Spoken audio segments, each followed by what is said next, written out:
न थी धरती न था अंबर, हो रहा घोर अंधियारा। हुआ जल में कमल पैदा, कमल में मूल है सारा, कमल में मूल है सारा। प्रणाम बंधुओं, आप सभी का आभार है मेरे YouTube चैनल भक्ति ज्ञान माला में। साथियों, जैसा कि मैंने अभी सूक्ति के माध्यम से आपको बता दिया, आज की पावन वीडियो सृष्टि के बारे में बनाई हुई है। आखिर यह संसार कैसे बना, इस संसार का जन्म कैसे हुआ, उससे भी पहले भगवान विष्णु का जन्म कैसे हुआ, भगवान ब्रह्मा जी का जन्म कैसे हुआ, शंकर जी का जन्म कैसे हुआ, और उनसे लेकर आज तक हम लोग किसकी संतान माने जाते हैं, ये सारे प्रश्नों का जवाब आपको इस वीडियो में मिलने वाला है। तो चलिए देर नहीं करते, आज की इस पावन वीडियो में आप सब बने रहें और ध्यान पूर्वक सुनते व देखते रहें। तो शुरू करते हैं। एक बार महाकाल भगवान सर्वव्यापी प्रेरक नियंता की इच्छा हुई कि मैं एक हूँ बहुत हो जाऊं, अर्थात एको हम बहुत श्यामी। इस विचार के आधार पर सृष्टि के पूर्व यह संपूर्ण संसार जल में डूबा हुआ था। उस समय एकमात्र श्री नारायण देव शेष शैया पर पड़े हुए थे। वे अपनी ज्ञान शक्ति को अक्षुण्ण रखते हुए ही योग निद्रा का आश्रय ले अपने नेत्र मूंदे हुए थे। सृष्टि कर्म से अवकाश लेकर आत्मानंद में मग्न थे। उनमें किसी भी क्रिया का उन्मेष नहीं था। जिस प्रकार अग्नि अपनी दाहिका आदि शक्तियों को छिपाए हुए काष्ठ में व्याप्त रहता है, उसी प्रकार श्री भगवान ने संपूर्ण प्राणियों के सूक्ष्म शरीरों को अपने शरीर में लीन करके अपने आधारभूत उस जल में शयन किया। उन्हें सृष्टि काल आने पर पुनः जगाने के लिए केवल काल शक्ति को जागृत रखा। इस प्रकार अपनी स्वरूप भूता चित्ती के साथ एक सहस्त्र चतुर्युग पर्यंत जल में शयन करने के अनंतर जब उन्हीं के द्वारा नियुक्त उनकी काल शक्ति ने उन्हें जीवों के कर्मों की प्रवृत्ति के लिए प्रेरित किया, तब उन्होंने अपने शरीर में लीन हुए अनंत लोक देखे। जिस समय भगवान की दृष्टि अपने में निहित लिंग शरीरादि सूक्ष्म तत्व पर पड़ी, तब वह काला श्रित रजोगुण से क्षुभित होकर सृष्टि रचना के निमित्त उनके नाभि देश से बाहर निकला। कर्म शक्ति को जागृत करने वाले काल के द्वारा विष्णु भगवान की नाभि से प्रकट हुआ। वह सूक्ष्म तत्व कमल कोश के रूप में सहसा ऊपर उठा और उसने सूर्य के समान अपने तेज से उस अपार जल राशि को देदीप्यमान कर दिया। संपूर्ण गुणों को प्रकाशित करने वाले उस सर्वलोक में कमल में वे विष्णु भगवान ही अंतर्यामी रूप से प्रविष्ट हो गए। तब उसमें से बिना पढ़ाए ही स्वयं संपूर्ण वेदों को जानने वाले साक्षात वेद मूर्ति श्री ब्रह्मा जी प्रकट हुए, जिन्हें लोग स्वयंभू कहते हैं। उस कमल की कणिका में बैठे हुए ब्रह्मा जी को जब कोई लोक दिखाई नहीं दिया, तब वे आंखें फाड़कर आकाश में चारों ओर गर्दन घुमाकर देखने लगे। इससे उनके चारों दिशाओं में चार मुख हो गए। उस समय प्रलयकालीन पवन के थपेड़ों से उछलती हुई जल की तरंगमालाओं के कारण उस जल राशि से ऊपर उठे हुए कमल पर विराजमान आदि देव ब्रह्मा जी को अपना तथा उस लोक तत्व रूप कमल का कुछ भी रहस्य न जान पड़ा। वे सोचने लगे, इस कमल की कणिका पर बैठा हुआ मैं कौन हूँ? यह कमल भी बिना किसी अन्य आधार के जल में कहां से उत्पन्न हो गया? इसके नीचे अवश्य कोई ऐसी वस्तु होनी चाहिए जिसके आधार पर यह स्थित है। ऐसा सोचकर वे उस कमल की नाल के सूक्ष्म छिद्रों में होकर उस जल में घुसे किंतु उस नाल के आधार को खोजते खोजते नाभि देश के समीप पहुंच जाने पर भी वे उसे पा न सके। विदुर जी उस अपार अंधकार में अपने उत्पत्ति स्थान को खोजते खोजते ब्रह्मा जी को बहुत काल बीत गया। यह काल ही भगवान का चक्र है जो प्राणियों को भयभीत करता हुआ उनकी आयु को क्षीण करता रहता है। अंत में विफल मनोरथ हो वे वहां से लौट आए और पुनः अपने आधारभूत कमल पर बैठकर धीरे धीरे प्राणवायु को जीतकर चित्त को निसंकल्प किया और समाधि में स्थित हो गए। इस प्रकार पुरुष की पूर्ण आयु के बराबर काल तक अर्थात दिव्य 100 वर्ष तक अच्छी तरह योगाभ्यास करने पर ब्रह्मा जी को ज्ञान प्राप्त हुआ। तब उन्होंने अपने उस अधिष्ठान को जिसे वे पहले खोजने पर भी नहीं देख पाए थे अपने ही अंतःकरण में प्रकाशित होते देखा। उन्होंने देखा कि उस प्रलयकालीन जल में शेष जी के कमलनाथ सदृश गौर और विशाल विग्रह की सैया पर पुरुषोत्तम भगवान अकेले ही लेटे हुए हैं।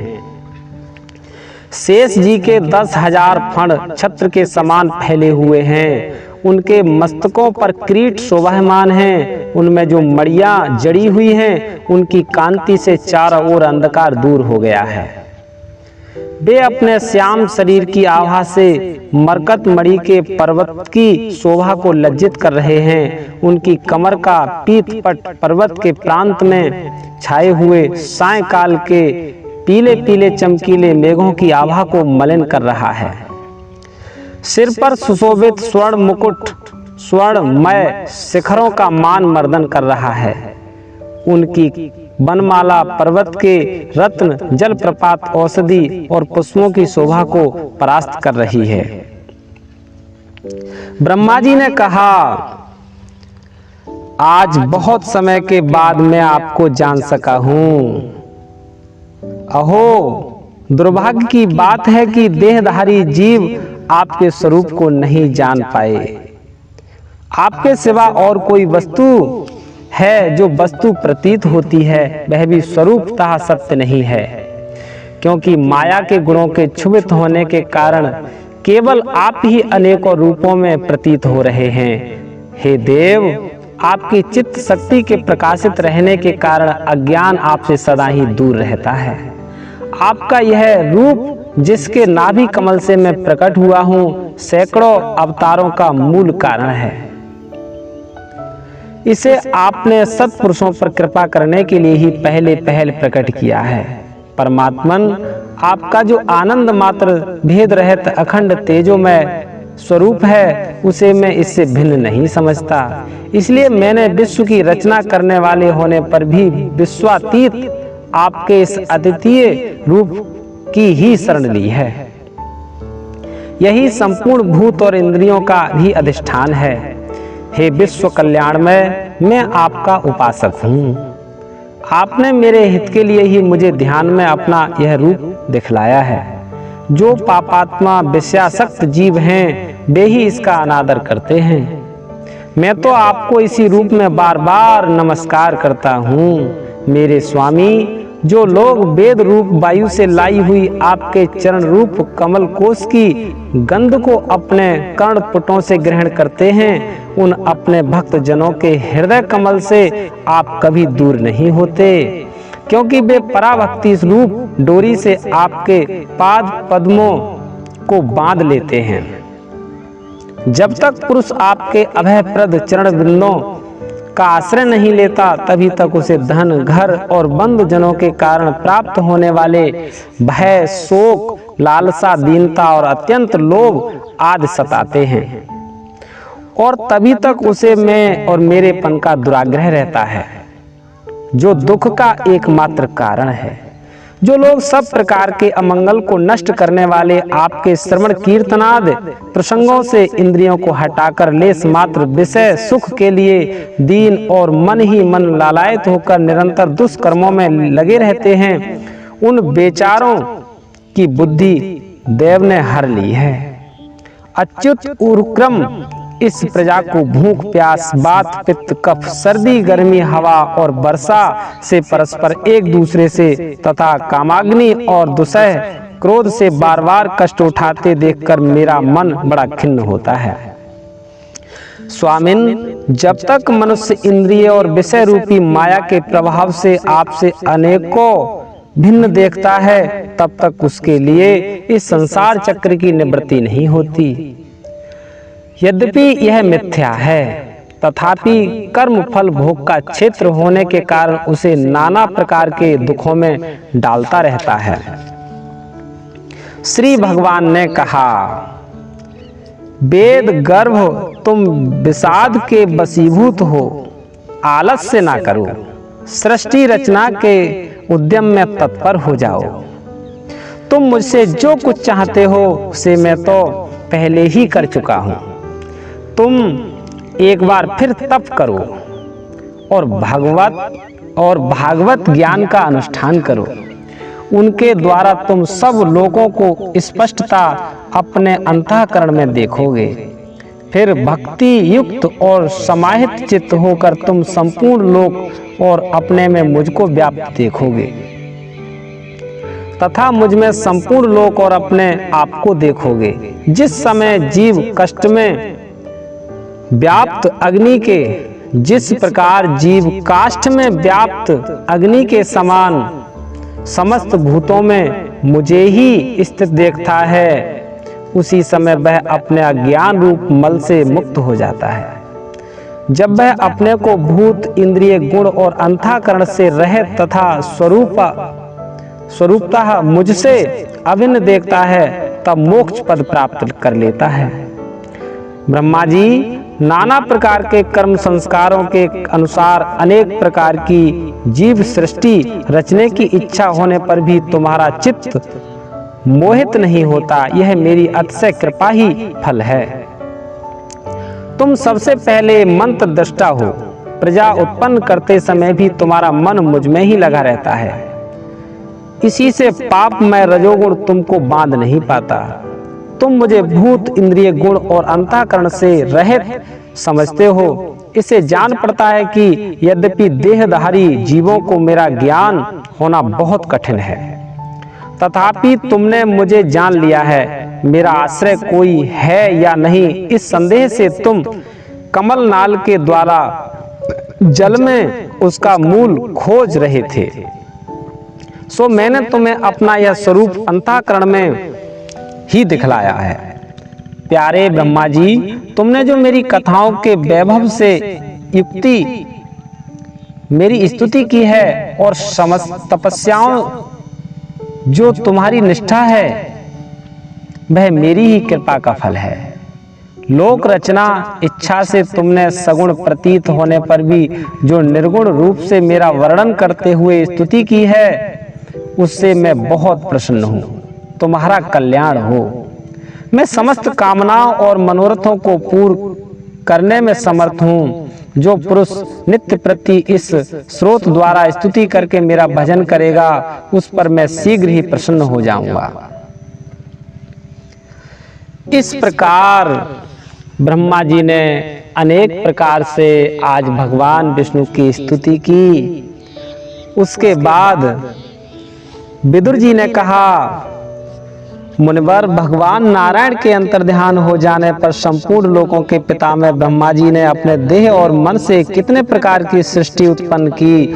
भगवान, इनके सिवा मैंने आपसे और जो जो बातें पूछी हैं, उन सबका भी क्रमशः वर्णन कीजिए और मेरे सब संशयों को दूर कीजिए, क्योंकि आप सभी बहुज्ञों में श्रेष्ठ हैं।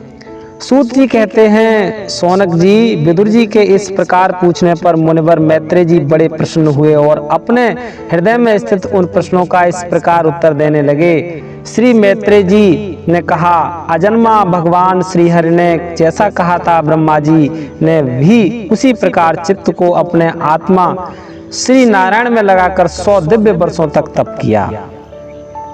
ब्रह्मा जी ने देखा कि प्रलयकालीन प्रबल वायु के झरोकों से जिससे वे उत्पन्न हुए हैं तथा जिस पर वे बैठे हुए हैं, वह कमल तथा जल कांप रहे हैं। प्रबल तपस्या एवं हृदय में स्थित आत्मज्ञान से उनका विज्ञान बल बढ़ गया और उन्होंने जल के साथ वायु को पी लिया। फिर जिस पर स्वयं बैठे हुए थे उस आकाशव्यापी कमल को देखकर उन्होंने विचार किया कि पूर्व कल्प में लीन हुए लोकों में मैं इसी से रचूंगा।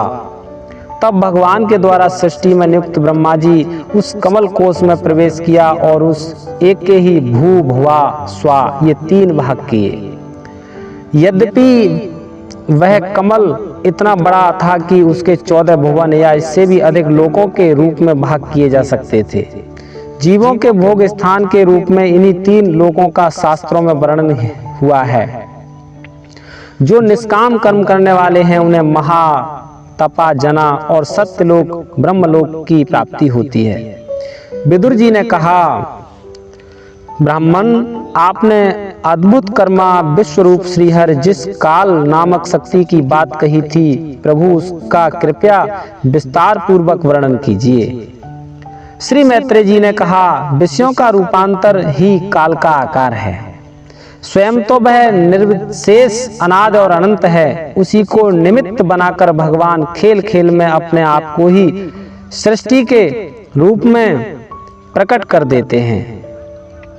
पहले यह सारा विश्व भगवान की माया से लीन होकर ब्रह्म रूप से स्थित था। उसी को अव्युक्ति मूर्ति काल के द्वारा भगवान ने पुनः पृथक रूप से प्रकट किया। यह जगत जैसा अब है वैसा ही पहले था और भविष्य में भी वैसा ही रहेगा।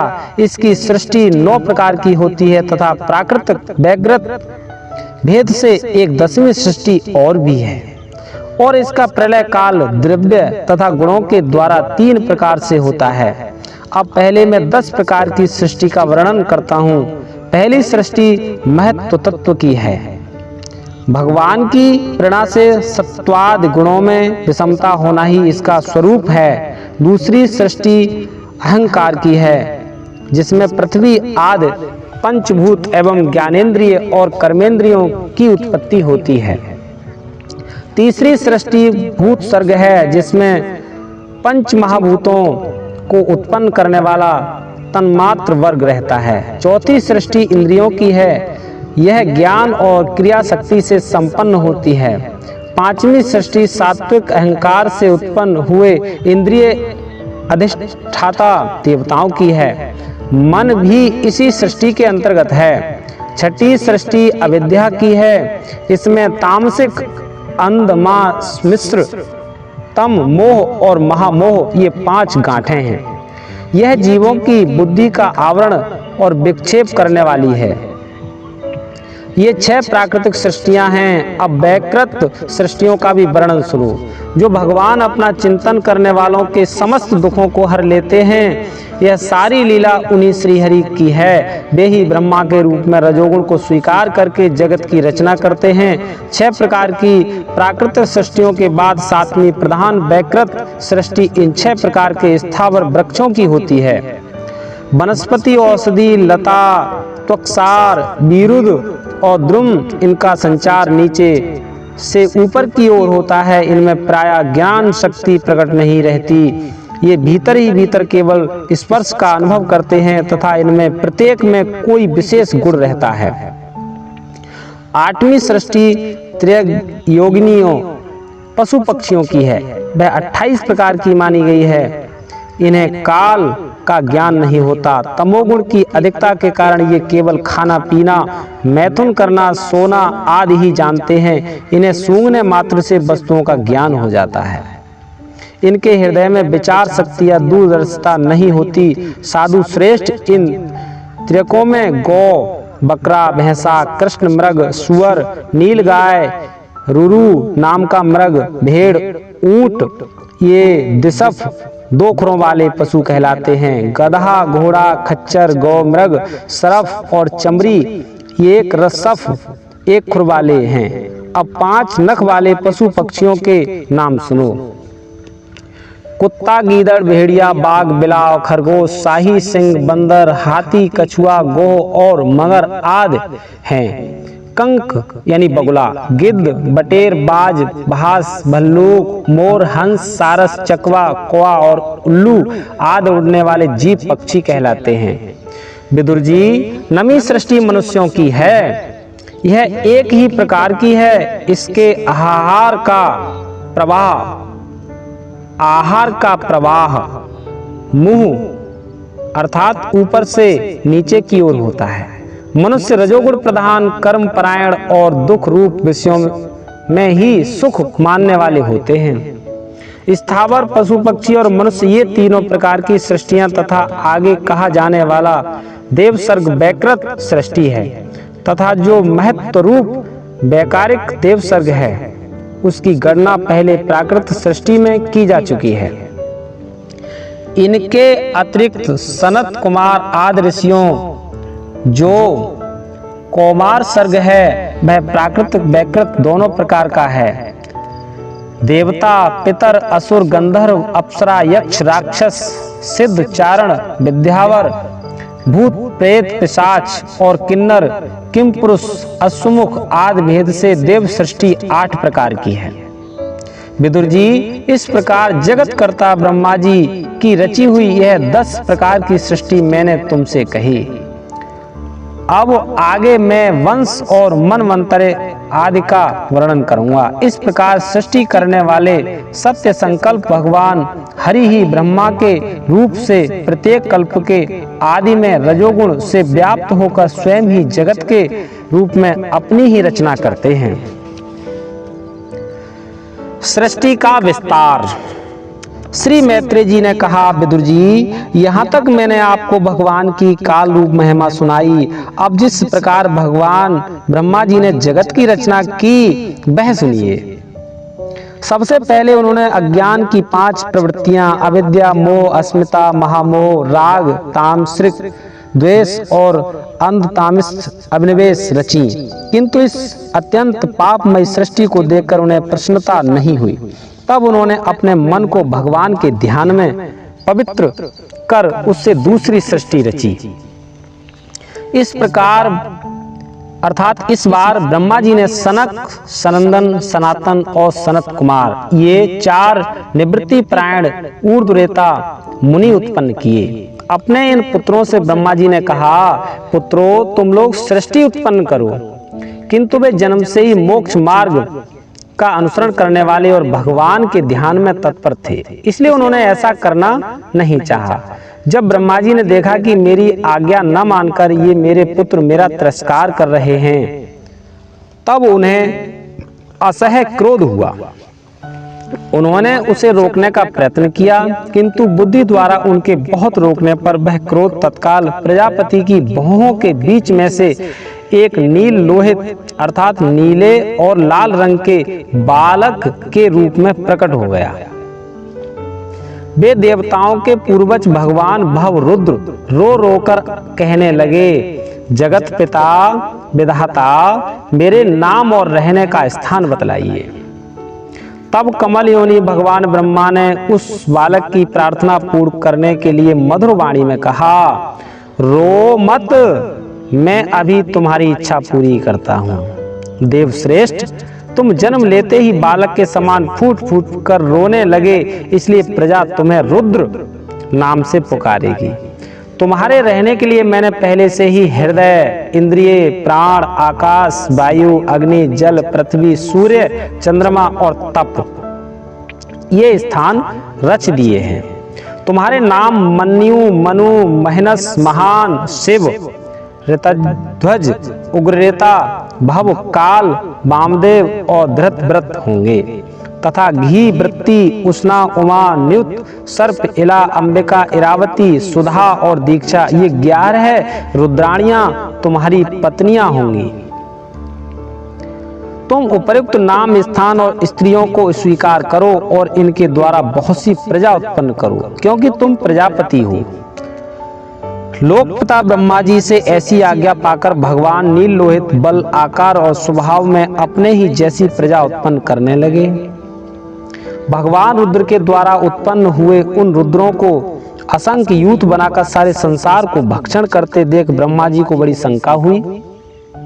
तब उन्होंने रुद्र से कहा, सुरश्रेष्ठ, तुम्हारी प्रजा तो अपनी भयंकर दृष्टि से मुझे और मेरी सारी दिशाओं को भस्म किए डालती है। अतः ऐसी सृष्टि और न रचो, तुम्हारा कल्याण हो। अब तुम समस्त प्राणियों को सुख देने के लिए तप करो, फिर उस तप के प्रभाव से ही तुम पूर्ववत इस संसार की रचना करना। पुरुष तप के द्वारा ही इंद्रियातीत सर्वांतर्यामी ज्योति स्वरूप श्री हरि को सुगमता से प्राप्त कर सकता है। श्री मैत्रेय जी कहते हैं, जब ब्रह्मा जी ने ऐसी आज्ञा दी तब रुद्र ने बहुत अच्छा कहकर उसे शिरोधार्य किया और फिर उनकी अनुमति लेकर तथा उनकी परिक्रमा करके वे तपस्या करने के लिए वन को चले गए। इसके पश्चात जब भगवान की शक्ति से संपन्न ब्रह्मा जी ने सृष्टि के लिए संकल्प किया तब उनके 10 पुत्र और उत्पन्न हुए। उनसे लोक की बहुत वृद्धि हुई। उनके नाम इस प्रकार हैं, मरीचि, अत्रि, अंग्रा, पुलस्थ, पुलह, कृत, भृगु, वशिष्ठ, दक्ष और 10वें नारद। इनमें नारद जी प्रजापति ब्रह्मा जी की गोद से, दक्ष अंगूठे से, वशिष्ठ प्राण से, भृगु त्वचा से, क्रतु हाथ से, पुलह नाभि से और पुलस्थ ऋषि कानों से, अंग्रा मुख से, अत्रि नेत्रों से और मरीचि मन से उत्पन्न हुए। फिर उनके दाएं स्तन से धर्म उत्पन्न हुआ, जिसकी पत्नी मूर्ति से स्वयं नारायण अवतीर्ण हुए, तथा उनकी पीठ से अधर्म का जन्म हुआ। उससे संसार को भयभीत करने वाला मृत्यु उत्पन्न हुआ। इसी प्रकार ब्रह्मा जी के हृदय से काम, भौं से क्रोध, नीचे के होठ से लोभ, मुख से वाणी की अधिष्ठात्री देवी सरस्वती, लिंग से समुद्र, गुदा से पाप का निवास स्थान, राक्षसों का अधिपति निरति, छाया से देवहूति के पति भगवान करदम जी उत्पन्न हुए। इस तरह यह सारा जगत कर्ता ब्रह्मा जी के शरीर और मन से उत्पन्न हुआ। एक बार ब्रह्मा जी यह सोच रहे थे कि मैं पहले की तरह सुव्यवस्थित रूप से सब लोकों की रचना किस प्रकार करूं। इसी समय उनके 4 मुखों से 4 वेद प्रकट हुए।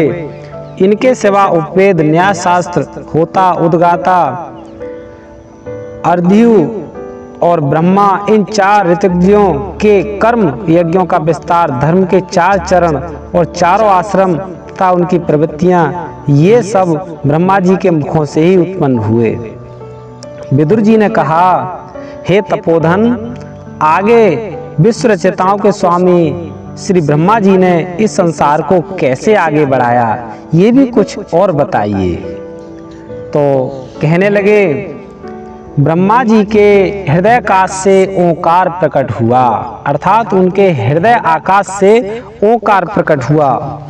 उनके रोमों से उष्णिक, त्वचा से गायत्री, मांस से त्रिष्टुप, स्नायु से अनुष्टुप, अस्थियों से जगती, मज्जा से पंक्ति, प्राणों से बहती छंद उत्पन्न हुआ। ऐसे ही उनका जीव स्पर्श वर्ण, कवर्गाद, पंचवर्ग और देह स्वर्ग वर्ण अकाराद कहलाया। उनकी इंद्रियों को उष्ण वर्ग सा सा सा हा और बल को अंतास्था या राला वा कहते हैं, तथा उनकी क्रीड़ा से निषाद, ऋषभ, गांधार, षडज, मध्यम और दैवत और पंचम, ये संगीत के 7 स्वर उत्पन्न हुए। हे तात, ब्रह्मा जी शब्द ब्रह्म स्वरूप हैं। वे बैखरी रूप से व्यक्त और ओंकार रूप से अव्यक्त हैं, तथा उनसे परे जो सर्वत्र परिपूर्ण परम ब्रह्म है, वही अनेकों प्रकार की शक्तियों से विकसित होकर इंद्राद रूपों में भास रहा है। विदुर जी, ब्रह्मा जी ने पहला कामशक्त शरीर, जिससे कोहरा बना था, छोड़ने के बाद दूसरा शरीर धारण करके विश्व विस्तार का विचार किया। वे देख चुके थे कि मरीचि आदि महान शक्तिशाली ऋषियों से भी सृष्टि का विस्तार अधिक नहीं हुआ।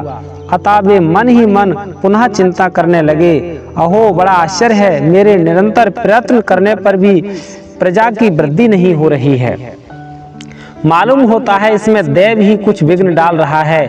जिस समय यथोचित क्रिया करने वाले श्री ब्रह्मा जी इस प्रकार देव के विषयों में विचार कर रहे थे, उसी समय अकस्मात उनके शरीर के 2 भाग हो गए। का ब्रह्मा जी का नाम है। उन्हीं से विभक्त होने के कारण शरीर को काया कहते हैं। उन दोनों विभागों में से एक स्त्री पुरुष का जोड़ा प्रकट हुआ। उनमें जो पुरुष था वह सार्वभौम सम्राट स्वयंभू मनु हुए, और जो स्त्री थी वह उनकी महारानी शत्रुपा हुई। तब से मैथुन धर्म, स्त्री पुरुष संभोग, प्रजा से प्रजा की वृद्धि होने लगी। महाराज स्वयंभू मनु ने शत्रुपा से 5 संतानों को उत्पन्न किया। साधु शिरोमणि विदुर जी, उनमें प्रियव्रत और उत्तानपाद 2 पुत्र थे, तथा आकुति, देवहूति और प्रसूति 3 कन्याएं थीं। मनु जी ने आकुति का विवाह रुचि प्रजापति से किया। मजली कन्या देवहूति करदम जी को दी और प्रसूति दक्ष प्रजापति को। इन तीनों कन्याओं की संतति से सारा संसार भर गया। इस प्रकार हम महाराज मनु की संतान होने के नाते हमारा नाम मनुष्य भी है। साथियों, आज की इस पावन वीडियो में हमने सृष्टि के बारे में चर्चा की कि आखिर यह सृष्टि कैसे रची गई, यह संसार कैसे बना। यह वीडियो आपको पसंद आया हो तो आपसे निवेदन, मेरे YouTube चैनल भक्ति ज्ञानमाला को आप जरूर सब्सक्राइब करें, लाइक करें, शेयर करें और कमेंट में हमें सुझाव भी दें। अगली इसी तरह की आध्यात्मिक वीडियो लेकर हम पुनः उपस्थित हो जाएंगे। तब तक के लिए प्रणाम।